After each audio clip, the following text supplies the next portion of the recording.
Hello! Today's drink of the day is the Alani Nu Cookies and Cream Protein Shake. This thing has 30 grams of protein, which is absolutely bonkers, and it tastes exactly like Oreos.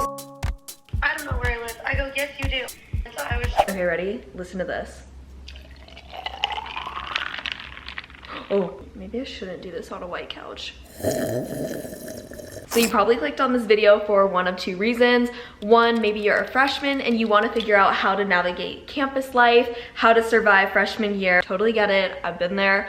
Or maybe you are a college student and you've been a college student and you just want to get a refresh of tips. Maybe freshman year didn't go so hot, and that's where I'm gonna be your girl. My name is Caroline and I'm a junior here at Boise State University, and I have all of the tips to set you right on your first year of college. Number one, do not feel obligated to go to parties. I feel like there's this whole idea, and maybe movies have built this up, TV shows, influencers like me, that college needs to look one certain way.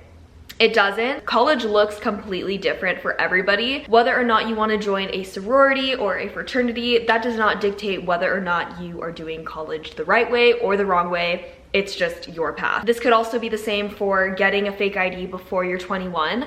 It's a really common thing. A lot of people do it. There may be some pressure to feel like you need to get one. I personally never ended up getting one, even though I was on semester at sea and I could drink in the countries that I went to that semester. That was a fun little moment of not feeling scared of getting caught for drinking. Parties are fun. I love a good party, but also if you're a homebody, there's nothing wrong with that. Number two, the way that you communicate and interact with your professors is so important. I can't stress that enough. You are going to have an accumulation of professors ranging from different classes, and you never know which one you're gonna click with, which one is gonna stand out and make an impact on you.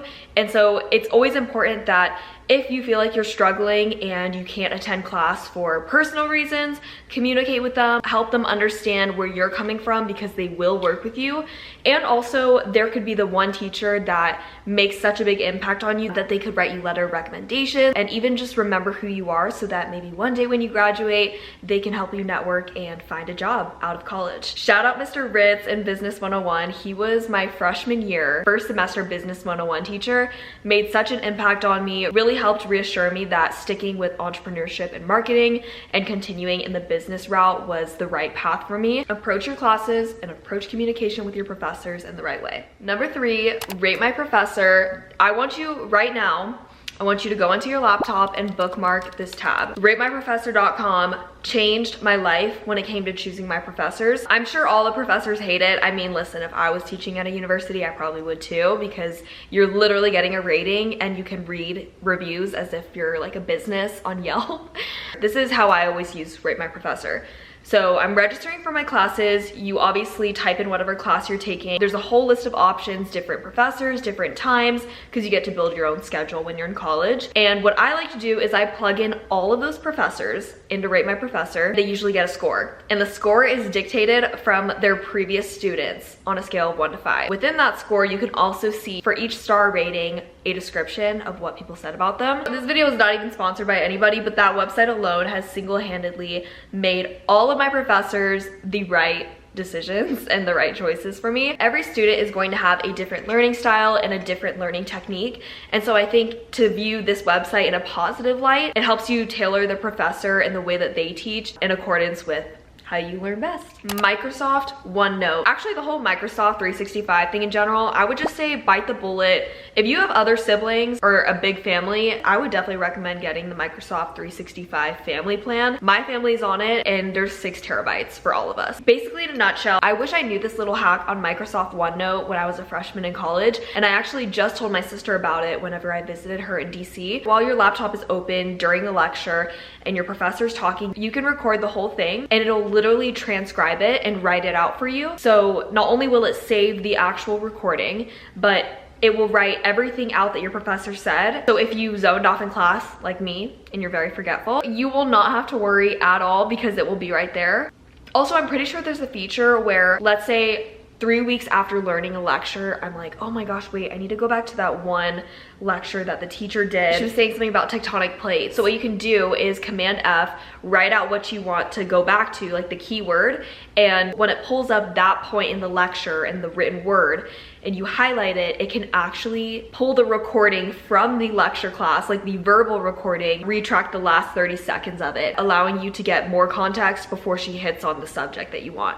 I don't know if that makes any sense, but with AI being more present than ever, I feel like a lot of people see it as a very scary thing. And yes, I am not oblivious to the fact that it could very well be a very scary thing, but I also think it's a great resourceful tool, and things like that allow for better studying hacks like using OneNote. That will help you so much with surviving freshman year of college, because you're already going to be thrown into this whole new environment and it may be really overwhelming, super scary. Why not make your life easier, especially when it comes to studying for final exams or organizing your notes into a nice little digital folder?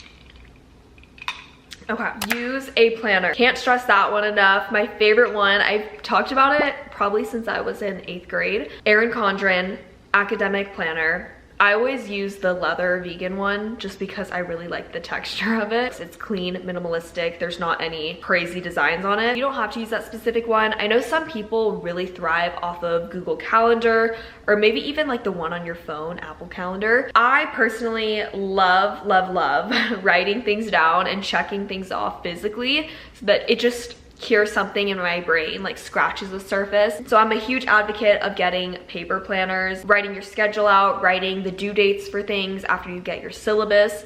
That's another thing I love about college.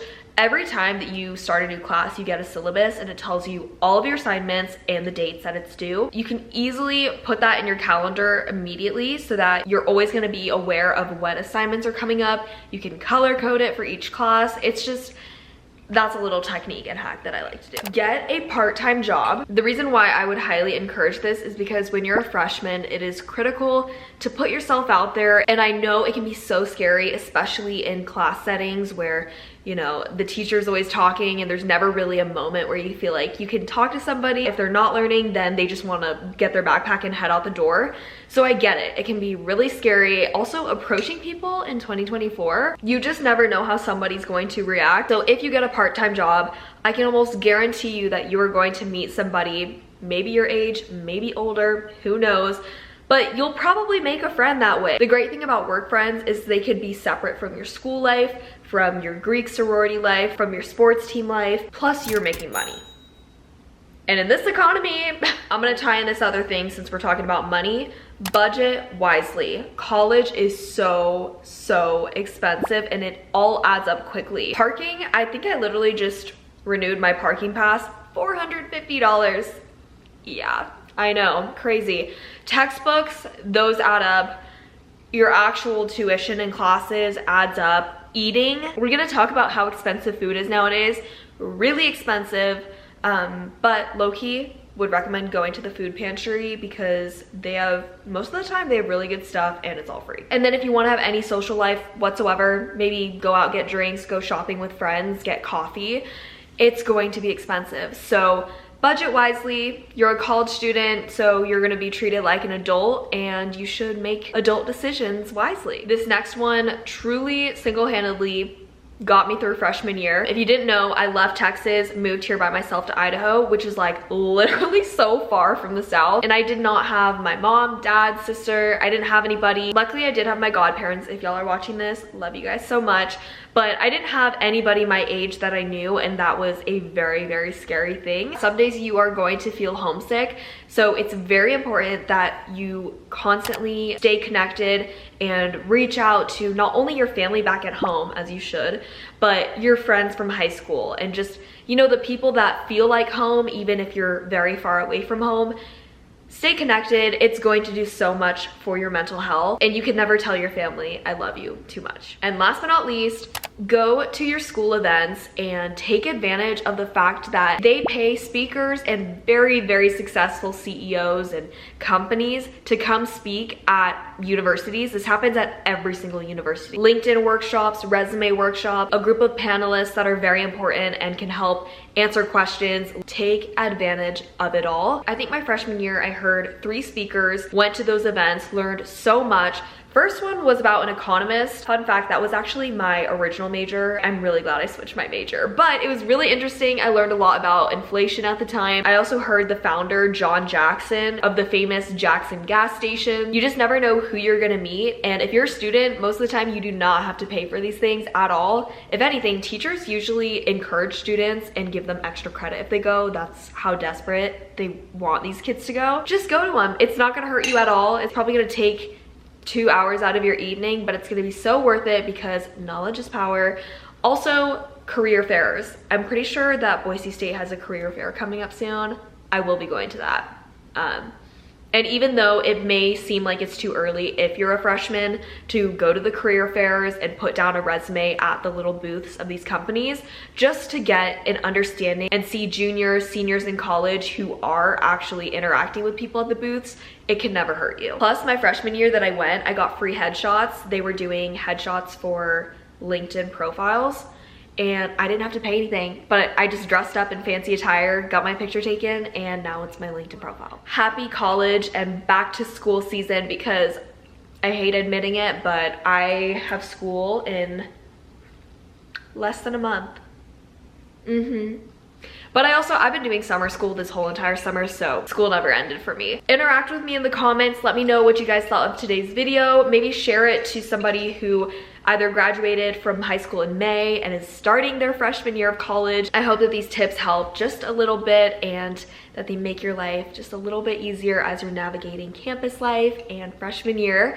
But I have no doubt that you guys are going to crush it. Also, let me know what back to school content you want to see as the 2024 school year rolls around. As crazy as that sounds. I will see you guys in my next video. Ciao! Just a cup is all I need. I can close my eyes and breathe. A song in good conversations tastes just like medication.